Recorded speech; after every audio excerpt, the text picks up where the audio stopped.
వారికి కూడా ఆ దేవుని ఆశీస్సులు ఉండాలని మనస్ఫూర్తిగా కోరుకుంటున్నాను. పోలవరం జిల్లా దేవీపట్నం మండలంలోని గండిపోచమ్మ తల్లి ఆలయానికి రక్షణ గోడ నిర్మించాలని హైందవ సైన్యం నాయకులు భక్తుల డిమాండ్ చేశారు.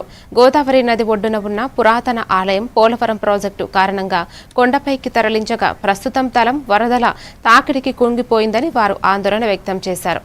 వెంటనే ఆలయానికి శాశ్వత రక్షణ చర్యలు చేపట్టాలని ఆలయ కమిటీ ట్రస్టు సభ్యులు ప్రభుత్వాన్ని కోరారు. ప్రాజెక్టు నిర్మాణంలో ముప్పు గ్రామంలో ఒక గ్రామం అయితే టెంపుల్ గత కొన్ని సంవత్సరాలుగా ఆలయం కొంచెం పాడవడం జరిగింది. అలాగే కొంచెం మట్టి కొంచెం దెబ్బలుగా కరుక్కుంటూ వచ్చింది.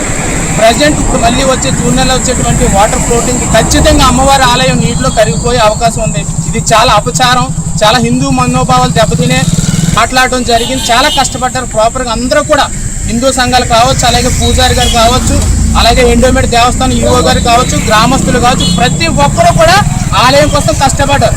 కానీ ఈ కష్టాన్నంతా కూడా నీరు కార్చేవారు ఎవరైనా ఉన్నారంటే పోలవరం ప్రాజెక్టు నిర్మించిన మెగా కంపెనీ వారు. ఈ తక్షణమే అమ్మవారికి రక్షణ కూడా కల్పించాలి.